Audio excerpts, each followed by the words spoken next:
Sevgili yengeç, senin kalbin bir deniz kabuğu gibi. Dıştan güçlü ama içten yumuşak. Bu açılım senin kalbinde sessizce yankılanan o sorulara, belirsizliklere, derinliklere, özlemlere bir cevap arıyor. Son zamanlarda içinden çıkamadığın duygular olabilir. Belki bir yarım kalmış bir hikaye, belki de acaba olur mu dediğin bir başlangıç. İşte kartlar gökyüzüyle kalbin arasında kurulan bir köprü gibi olacak. Sana sadece geleceği değil, ruhunun neye ihtiyaç duyduğunu da fısıldayacak. Zara'yla başlayalım. Destenin en gizemli ve en kadim enerjilerinden biri. Özellikle senin için, Yengeç Burcu gibi su elementiyle yoğrulmuş bir ruh için bu kartın anlamı çok derin. Bu dönem kalbinin sesini her zamankinden daha yüksek duyacaksın. Mantığın sustuğunda bile içinden gelen o fısıltı seni bir yöne çekiyor olabilir. Belki de bir kişiye dair hissettiğin şeyleri uzun zamandır bastırıyordun ya da bir ilişkinin sana ne anlattığını tam anlamıyla kabullenmekten kaçıyordun ama artık bu mümkün değil.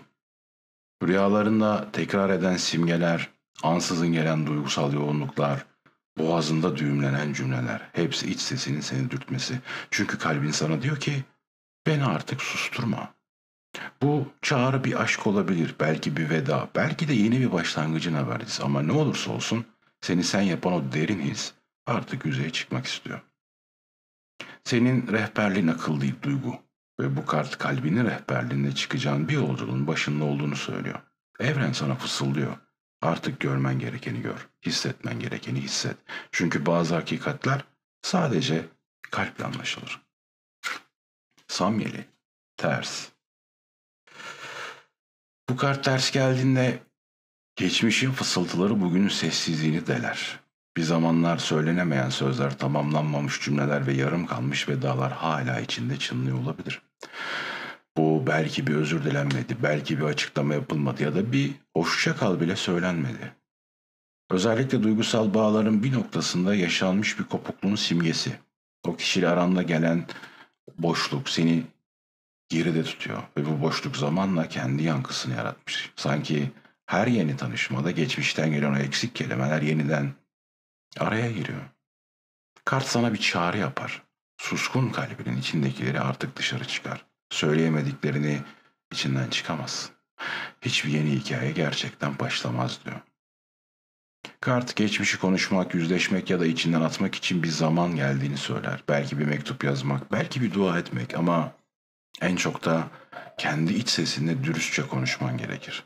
Çünkü geçmişten gelen rüzgar sustuğunda fırtınaya döner. Ama konuştuğunda sadece hafif bir esinti olur ve içini serinletir. Sana bir fısıltı. Geçmişin gölgesiyle bugünün güneşini karartma. Artık içindekileri dile dökme zamanı. Bulutlar. Gökyüzünde asılı kalan soruları ve cevaplanmamış duyguların temsili. Bu kart senin zihnindeki karmaşayı anlatıyor. Kalbin başka bir yöne çekilirken mantığın seni farklı bir yolda tutmaya çalışıyor. Belki de geçmişte yaşadığın hayal kırıklıkları bugün kalbini özgürce yönlendirmene engel oluyor. Bir ilişkinin ya da bir kişinin hayatındaki yerin henüz netleşmediğini söyler. Belki hislerin yoğun ama karşı taraftan gelen sinyaller flu. Belki bir yola çıkmak istiyorsun ama cesaretin seni geri çekiyor. İşte bu bulanıklık sevgiye gölge düşürüyor. Unutma, bulutlar geçicidir. Gökyüzü hiçbir zaman sonsuza kadar gri kalmaz. Önce sen kendi içinde neye evet dediğini ve neye hayır demek istediğini bil. Bu netlik evrene güçlü bir mesajdır ve alacağın yanıtlarla bu netliğe göre şekillenir. Belirsizlik içinde sürüklenmek yerine bir durup düşün. Hislerin mi ağır basıyor yoksa mantığın mı seni korumaya çalışıyor? Bu sorunun cevabı ilişki yolculuğunda sana açık ışık tutar. Unutma, karar vermek yön bulmanın ilk adımı. Turan. İlişkide ya da duygusal bir beklentide çaba gösterildiğini ama bu çabanın yönsüz kaldığının işareti. Belki sen bir adım bekliyorsun, belki de o ama kimse tam olarak ne yapacağını bilmiyor. Tarafların birbirinin zihninden geçenleri çözmeye çalışırken aslında arada bir sis perdesi olduğunu anlatıyor bize. Bu dönemde bir durgunluk, belirsizlik hatta karşılıklı suskunluk. Olabilir. Belki zaman durmuş gibi ne ileri gidebiliyor ne de tamamen kopabiliyor. Belki senin içindeki sevgi hala canlı ama karşındaki kişi ya korkuyor ya da kafası karışık. Ve bu karmaşa senin sabrını giderek zorlayan bir hale geliyor. Ters gelen Turan içsel sorgulamayı da beraberinde getirir. Bu bekleyişin amacın ne diye sorar. Gerçekten bir adım atılsa çözüm olur mu yoksa sorun daha derinlerde mi? Bazı ilişkiler sadece zamanla değil, doğru zamanla büyür ve bazen durmak, neye ne kadar değer verdiğimizi anlamamız için evrenin bize sunduğu bir fırsat. Ama şu unutulmamalı. Sürekli beklenti içinde kalmak da bir tür kayıp. Eğer beklemek seni tüketmeye başladıysa belki de beklememek en doğru adım. Kalbinin yönü şaşmasın diye bu sessizliğe bir anlam yükle. Köpek, sadakat ve güven. Bu kart Katina'nın en sıcak ve en güven verici kartlarından biri. Sevgili yengeç, bu kart sana bir hatırlatma için gelmiş. Güven tek bir anda kazanılmaz. Zamanla inşa edilir. Tıpkı senin o kırılgan ama derin kalbin gibi. Bu kişi senin hayatında iz bırakmış. Belki şimdi uzakta, belki yanında, belki his olarak hep bir yerlerde seninle. Kalbinde bir iz, bir alışkanlık, bir güven noktası olmuşsun onun için. Bu kartın düz gelmesi bu bağın hala temiz ve samimi olduğunu işareti. Ama sadakat sadece birlikteyken yaşanmaz. Asıl sadakat uzaklıkta bile devam eden bir bağlılık. O yüzden kart sana soruyor. Sana verdiği sözleri hala tutuyor mu yoksa sadece geçmişin alışkanlığı mı seni tutan? Eğer kalbinde hala bir sıcaklık hissediyorsan bu bağ tamamlanmamış olabilir. Ama bu bağ sadece senin çabalarınla sürüyorsa o zaman kendi kalbinde olan sadakatin daha kıymetli.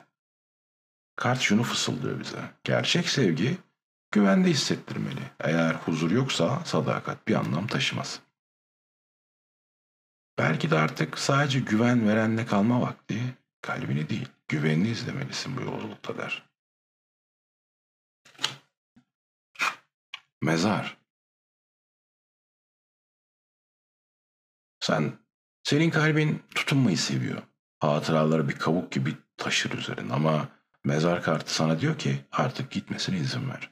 Bu kart artık işlevini yitirmiş bir ilişki, eski bir aşkın küllenmiş izlerine ya da seni yıllardır taşıyan ama artık geride kalması gereken bir yükünü işaret eder. İçinde bir yerde hala umut beslediğin o kişi ya da her seferinde dönmesini beklediğin o mesaj artık senin için bir son anlamına geliyor. Ama unutma, mezar sadece bir son değil. Aynı zamanda toprağın altında sessizce filizlenen bir başlangıcın da sembolü. Sen bıraktığında yeni bir hayat başlayacak. Yüreğindeki fazlalıkların yerine hafiflik alacak ve işte o zaman içine yeni bir aşkın, taze bir umudun tohumu düşecek. Belki bir ayrılığı kabullenmek zor ama zamanla anlayacaksın asıl kayıp seni sevmeyene tutmak. Bu kart geçmişle vedalaşmanın vaktinin geldiğini fısıldıyor bize. Yavaşça, şefkatle ve saygıyla. Ama kararlılıkla. Çünkü sen artık o eski hikayenin kahramanı değilsin. Yeni bir bölüm başlıyor senin için. Ve her vedada bir merhaba saklıdır. Toprağa koyduğun ne varsa yerine çiçekleri bırakmak için hazırlanıyor.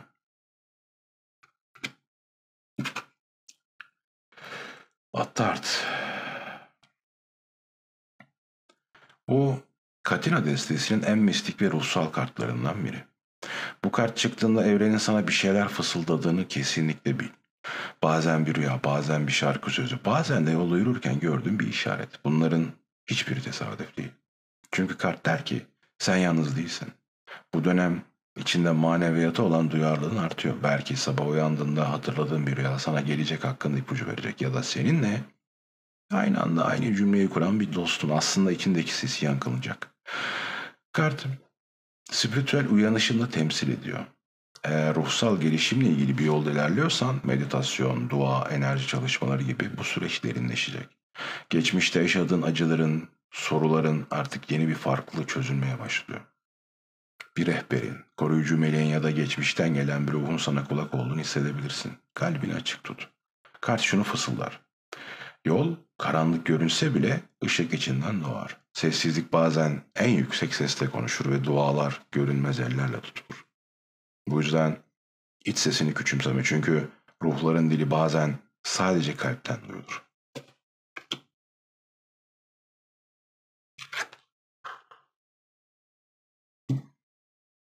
İsfahan. Gözler üzerinde. Yengeç. Bu İsfahan kartı destenin en zarif ama en dikkat çekici kartlarından biri. Bu kart çıktığında gözleri sana çevrilmiş demektir. İçinde bulunduğun ilişki ya da seni bekleyen aşk enerjisi yoğun bir fiziksel çekim barındırıyor. Karşı taraf seni sadece ruhunda değil, görünüşünle de etkileyici buluyor. Belki de uzun zamandır böyle bir beğeniye tanıklık etmemiştin. Ama kartın mesajı yalnızca dış güzellikte sınırlı değil. Şunu söylüyor, güzellik bir kapıdır ama içeri girip kalanı sevip sevmeyeceğini belirleyen şey ruhun titreşimidir. Şu anki enerjiler seni çekiyor. Evet ama bu çekimi daha derin bir bağa dönüştürmek senin elinde. Eğer bu dönemde sadece fiziksel beğeniye yaslanırsan kalıcılık değil, geçicilik yaşarsın. Aynaya baktığında kendini güzel bulduğun kadar kalbinin yansımasını da güzel görmeyi unutma. Çünkü gerçek çekim iki kalbin birbirine dokunduğu o anda başlar. Bu kart bu dönemde senin için bir fırsat. Bir ilişkiyi derinleştirmek sadece görünüşle değil, anlayışla, şefkatle, sadakatle beslemek için bir çağrı.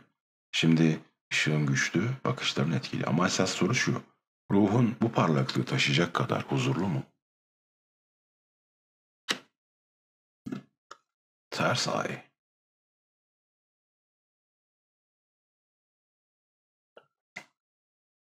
Ay kartı destenin en sessiz ama en uyarıcı kartı. Bir sır, bir sessizlik, bir eksik parça olduğunu fısıldıyor kulağıma. Ortada açık olan bir yalan olmayabilir. Ama gerçekler de tam anlamıyla gözler önünde değil. Her şey söylendiği gibi olmayabilir. Bu ilişkide ya da duygusal olarak bağ kurduğun kişide bilinçli ya da bilinçsiz şekilde senden saklanan bazı gerçekler var. Belki geçmişle ilgili mesele, belki tamamlanmamış bir ilişki, belki de duygularını tam ifade edemeyen bir ruh hali. Ama sen zaten bunu hissediyorsun. İçinde bir boşluk, bir açıklanamayan huzursuzluk varsa bu kart bunu görmezden gelmemen gerektiğini söylüyor bana. Ay her zaman sezgileri temsil eder. Ters geldiğinde ise bu sezgilerin bastırıldığını ya da görmezden gelindiğini anlatır. Belki kalbin bir şeyler söylüyor ama aklını susturuyor. Belki de karşındaki kişinin tavırları seni bir boşlukta bırakıyor ama sen bunun nedenini tam çözemedin. Kart şunu söylüyor. İç sesin yalan söylemez. Bir duyguyu çözemiyorsan orada açıklanmamış bir gerçek olabilir. Sadece söylediklerine değil, sessizliklerine dikkat et. Çünkü bazen en derin sırlar hiç söylenmemiş cümlelerin ardına gizlenir. Balık. Bu en hassas ve ruhsal kart destede. Senin için bu kart adeta bir ayna gibi. Çünkü ikiniz de duyguların derin sularında yüzersiniz. Bu kartın gelişi kalbinde tuttuğun şeylerin artık dışa akmaya başladığını, duyguların şifa yolunda bir kapı araladığını anlatıyor. Aşk yüzeydeki gülüşlerden ibaret değil. Derinlerde bir bağ var. Bazen tarifsiz bir özlem. Bazen bir bakışla anlatılan sessizlik. İşte bu ilişki böyle bir ruhsal yakınlıkla şekillenebilir. Ama burada bir sınav da var.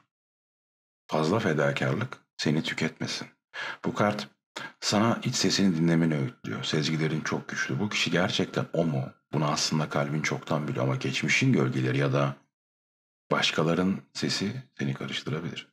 Unutma, kalbinden geçen gözünden akanla birleşirse işte o zaman aşk olur. Ve gözyaşların eğer doğru kişi yanındaysa seni zayıf değil, güçlü kılar.